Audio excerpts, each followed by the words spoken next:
Bismillahirrahmanirrahim. Elhamdülillahi Rabbil alemin. Vessalatu vesselamu ala Resulina Muhammedin ve ala alihi ve sahbihi ecma'in. Merimdүү жана ырайымдуу болгон жараткандын ысмы менен Аллах Таалага мактоолор жана сүйүктүү пайгамбарыбыз Мухаммад Мустафа саллаллаху алейхи ва салламга салату саламдар болсун. Ассаламу алейкум урматтуу мусулман бир туугандарым. Кадырлуу, кадырман калың журт. Мусулман кыргыз эли илгертеден эле сабырдуу, даанышман, акылкөй, кыраакы улут болгон. Кандай гана кырдаал болбосун, сабыр сактап, акылга салып, анан гана чечим чыгара билген.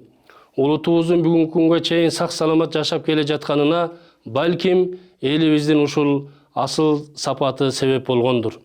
Соңку учурларда мал-маалы менен журт ынтымагын, коом биримдигин бүлдүрүү максатында фитна толкуну жүрүп жаткандай. Ар кандай фейк маалыматтар коомду удургутуп, элди дүрбөлөңгө салууда. Мындай карасантай тузактарга ичинде кири жок айрым карапайым замандаштарыбыз ишенип алууда. Акыйкатта угулган ар бир эле сөз, окулган ар бир эле кабар чындык болбой калышы мүмкүн. Дал ушундай учурда жалган маалыматтарга алданып, кимдир бирөөлөрдүн акысына кирип, кийин каттуу өкүнүп калбайлы. Алла Таала ыйык Кур'анда мындай буйруйт: О иман келтирген пенделер, эгер силерге бир бузуку адам кабар алып келсе, силер акыйкатты билбей туруп, айрым бир коомго кайгы жеткирип коюп, анан кылган ишиңерге өкүнүп калбооңор үчүн ал алып келген кабарды жакшылап, чын төгүнүн териштирип иликтегиле. Худжурат сүрөсүнүн 6-аяты.